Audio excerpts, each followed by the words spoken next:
Ya kalau kau nggak mau balik ya bodoh aja. Peluang di sini kau bagus. Kamu di Amerika di mana pasti akan second class. Nggak akan bisa kau first class citizen. Kamu first class citizen di Indonesia, di kampungmu ini. Dan kalau kau udah punya ilmu, kau bawa kemari dengan peluangnya begini banyak, Anda akan jadi somebody. Kalau di luar kamu ya hidup enak pasti, tapi ya udah jadi pesuruhnya kapitalis-kapitalis itu tadi.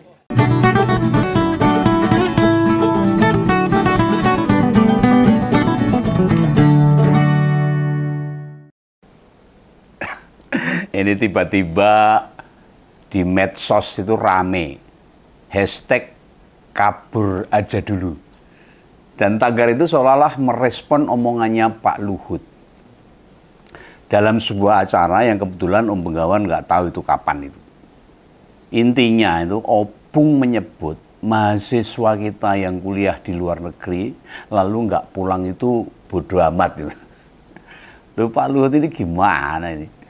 Jadi pejabat sukanya punya kesimpulan sendiri, hobinya nilai rakyat. Sudah gitu penilaiannya sering negatif. Seorang tokoh ngasih respon mestinya kan dilontarkan dengan bijak. Opung kemudian melanjutkan omongan bila tetap bertahan kerja di luar, itu bukan keputusan bijak.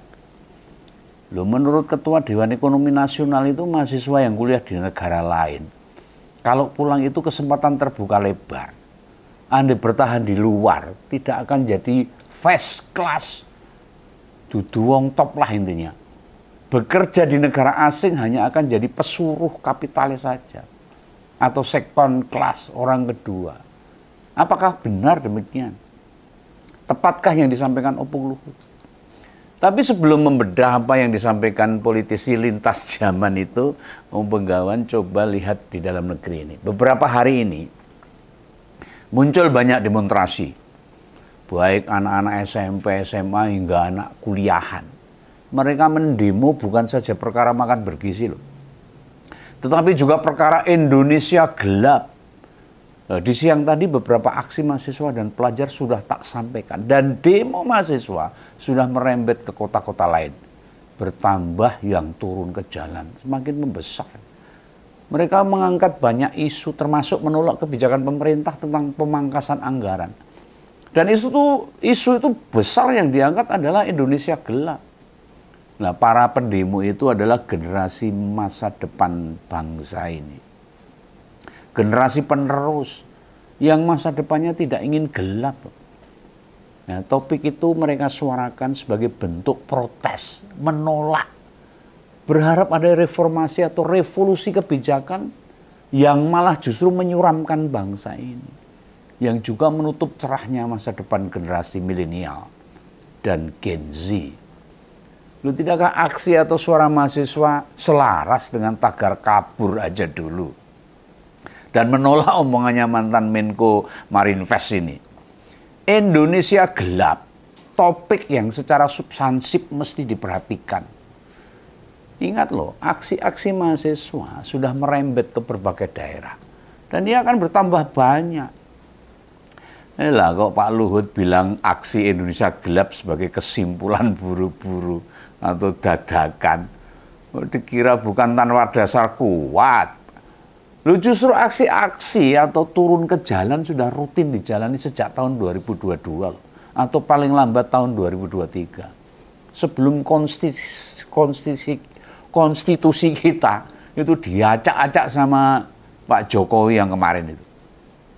Memangnya Opung lupa? Kan pernah bikin status di Instagram.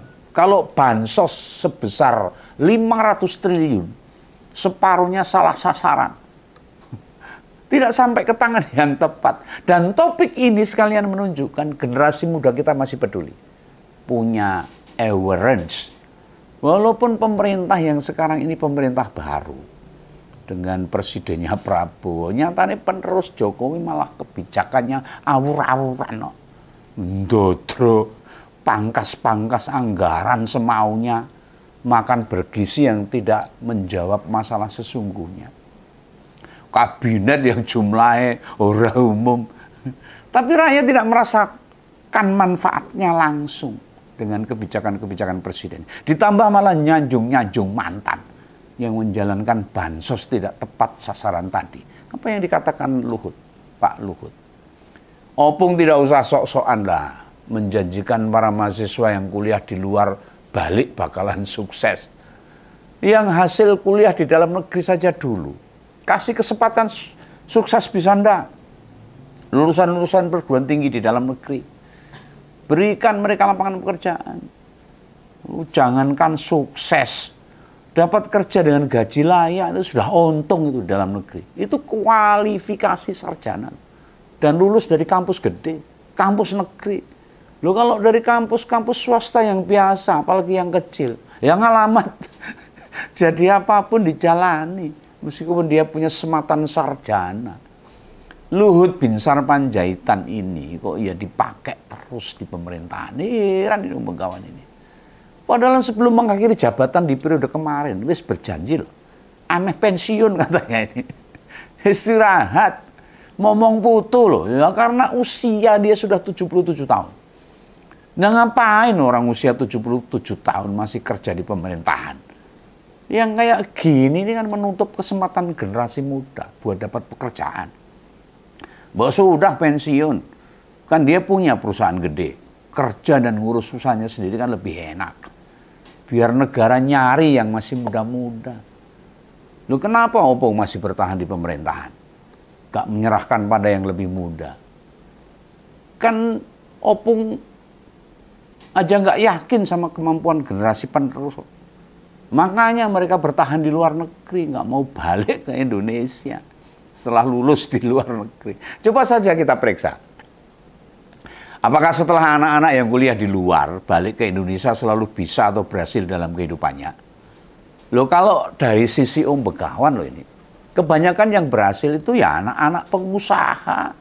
Yang bapaknya udah kelewat duweni perusahaan gede. Konglomerat. Tinggal meneruskan usahanya.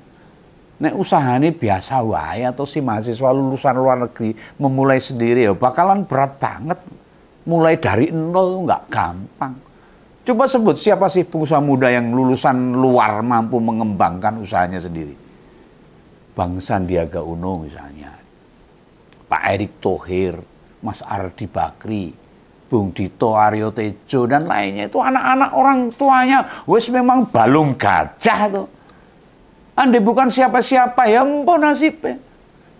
Nah, lulusan dari luar negeri itu punya kesempatan karir yang terbuka lebar. Kebanyakan ya jadi dosen. Kalau terjun di dunia bisnis, apalagi politik, ngalamat suran loh. Memangnya siapa yang percaya sama omongannya Opung Luhut ini? Lalu mengapa para seniman kita macam Agnes Monica, Panji Pragiwaksono atau Anggun C. Sasmi malah milih berkarir di luar negeri? Bukankah mereka sudah punya nama di Indonesia? Ayo, mau jawab jujur ya? Ya kesempatannya emang nggak sebagus di luar negeri. Di negara kita sekarang ini jangankan memulai usaha dari nol. Lawong yang sudah punya usaha level kecil naik menengah saja susah ora umum.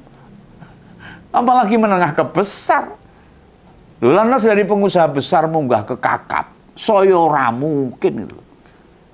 Nah, gimana ini omongannya Opung Luhut ini? Lah pengusaha-pengusaha kita cenderung berkolaborasi atau masuk ke politik agar perusahaannya makin gede. Saya katakan politik ini bukan lagi untuk mensejahterakan rakyat, tapi justru untuk menggedeke usaha-usaha mereka sendiri. Ada banyak politisi kita yang latar belakangnya pengusaha.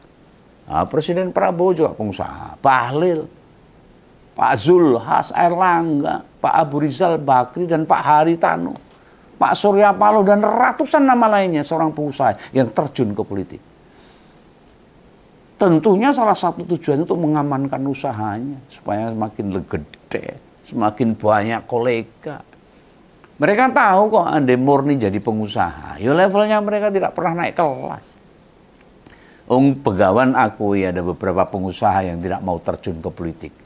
Tapi mereka dekat pengusaha di negeri ini. Contoh ada Aguan, Tommy Winata, Pak Khairul Tanjung, dan Datuk Sri Taher. Dan nama-nama lain, Pak Jokowi yang semula hanya pengusaha kayu. Pilih nyemplung di politik kok. Malah sampai sekarang belas ra gelem entas. Usahanya gimana? Nggak pernah ada info tentang itu. 3 anaknya ya wis sembuh usahanya, masih apa enggak? Yang katanya sang pisang atau martabak apa itu sudah enggak ada. Dia lebih masuk ke politik, lebih gampang mencari duit di partai politik. Diakui atau tidak, jujur atau tidak, faktanya begitu. Mereka lebih suka bermain politik sebab lonjakan hartanya lebih cepat dibanding jadi pengusaha. Nah, ini kan aneh sekarang politik Indonesia ini. Padahal partai politik itu adalah tujuannya untuk meraih kekuasaan dan mensejahterakan rakyat. Bukan gede ke wetenge dhewe. Ini politik Indonesia sudah rusak. Loh, maksudnya gini loh, andai para mahasiswa kita yang kuliah di luar negeri balik, itu kita kembali pada tagar tadi. Itu apa yang diharapkan? Ditambah kondisi sekarang yang kayak gini loh. Opung Luhut bisa sebutkan enggak? Peluang usaha apa yang mungkin bisa diambil di dalam negeri? Atau dikerjakan para mahasiswa kita? Lulusan dari Eropa atau Amerika yang mau balik ke Indonesia. Loh, viralnya tagar kabur aja dulu tidak selalu menggambarkan ketidaknasionalisme dari mereka loh. Tidak menjamin itu. Ibarat kita dibesarkan di tempat yang masih digenangi rob misalnya ini. Apa ya tetap nekat pulang? Kan ya tidak loh. Begawan yakin nih perasaan nyaman dan tentram itu jelas berada di kampung halamannya sendiri. Tapi nek Bali terus gak bisa hidup layak, apalagi berkecukupan, ya buat apa pulang? Tidakkah Opung tahu, banyak anak-anak Indonesia meski di luar itu bekerja sangat keras. Hidup mereka jauh lebih layak. Mereka bahkan tidak sedikit yang setahun bisa balik 2 kali. Bisa rutin kirim duit ke orang tua mereka, bisa menyekolahkan adik-adik mereka, bisa merenovasi rumah hingga nyaman buat ditinggali. Apakah Anda setelah lulus kuliah mereka pulang lalu bekerja di sini hasilnya bisa sama atau lebih baik? Begawan tidak yakin itu. Tadi juga disebut Opung, kerja di luar itu cuma jadi pesuruh kapitalis. Loh, ini dia sadar nggak ya bicara begitu? Tolong jelaskan, emang ekonomi yang dianut Indonesia sekarang itu apa? Beneran mewujudkan ekonomi Pancasila atau kapitalis? Apakah negara selalu hadir dalam melindungi para pengusaha kelas UMKM? Menjaga pedagang pasar, memelihara pedagang kecil dan sejenisnya? Apakah stimulus dan kebijakan pemerintah lebih membuka peluang bagi konglomerat atau usaha rumahan? Jujur aja dijawab. Andai benar ideologi ekonomi kita itu Pancasila, siapa yang bisa sebutkan nama-nama koperasi besar di Indonesia? Itu apa saja coba? Tidak usah 30 atau 20-an koperasi. Sebut 5 koperasi besar yang merepresentasikan ekonomi Pancasila. Apa bisa? Aneh kangelan nyebut. Apa Begawan tahu? Berapa alokasi anggaran Kementerian Koperasi sekarang? Nah, jadi perlu Begawan tegaskan di sini. Logika dan omongan Opung Luhut itu hanya berada atau sebatas omongan saja. Apa cuma ada di mulutnya aja, tidak sampai di pikirannya. Apalagi direpresentasikan di kebijakan mereka. Dan orang Indonesia yang bekerja di luar negeri, apakah kita bisa menuduh mereka itu tidak nasionalis? Orang yang dilahirkan, dibesarkan, pernah hidup di Indonesia, itu hampir tidak ingin berganti kewarganegaraan. Mereka tak jamin pengen dimakamkan di Nusantara ini kalau mereka meninggal. Lu maraknya tagar kabur aja dulu, paling tidak mencerminkan. Bila pemerintah Prabowo Gibran tidak memiliki keperpihakan yang jelas kepada mereka, anak-anak bangsa yang sekarang melakukan pendidikan di luar negeri. Lu jangankan mereka lulusan dari luar negeri. Pemerintah memangkas anggaran pendidikan, anggaran riset. Itu nyilangani. Sektor pendidikan saja duitnya tego diperonggol sama presiden. Ditebang, dibabat. Mau bagaimana anak-anak bangsa yang sedang nuntut ilmu di luar pasti pengen balik? Ya mau. Membangun negaranya sudah lebih baik. Tapi nek pemerintahin dendeng, jublek. Nggak open mind. Orang gelem ngrungokke kritik. Malah dipisuin dasmu ya buat apa mereka pulang? Para pendidik misalnya dosen, tukin 4 tahun tetap gak dibayarkan. Hah? Jadi opung luhur daripada nyacati anak-anak bangsa yang lagi sekolah hingga bekerja di luar negeri, sebaiknya nasihati saja tuh Presiden. Sampaikan padanya kebijakan-kebijakan pemangkasan anggaran itu bukan kebijakan yang benar. Tetapi ketidakbijakan itu namanya. Yang harusnya ditempuh itu efisiensi, bukan pemangkasan. Dan mesti tak tegaskan di sini, pemangkasan sama efisiensi itu beda loh. Pemangkasan itu meronggol, memotong sesuatu. Tetapi di awal dan nggak mau tahu. Pokoknya ditebang, diperonggol. Sementara efisiensi itu semacam kita meremajakan pohon. Memotong ranting atau dahan yang mengganggu. Yang bahaya, numpang kabel listrik dan sebagainya. Atau bahasa Jawanya itu rodok ngirit. Diirit-irit itu efisiensi itu. Sebagai salah satu konten kreator ngompol dan lumayan suka baca-baca tulisan di sosmed, kita harus respect. Bangga pada orang Indonesia yang juga bekerja di luar negeri.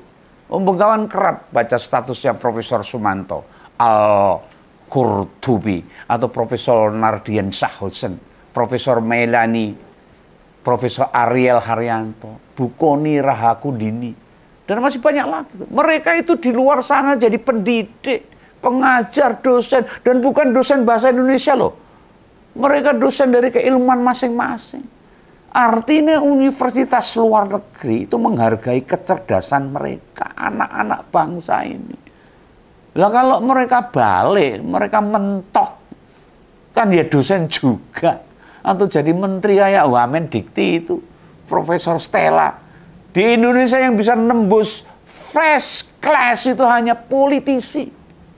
Pak BY, Jenderal Bintang 4, jadi presiden kan ya karena Demokrat. Ya sama kayak Presiden Prabowo sekarang.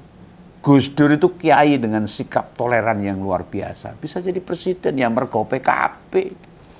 Jokowi jadi presiden mesti tukang kayu. Kan dia punya KTA PDIP dulu.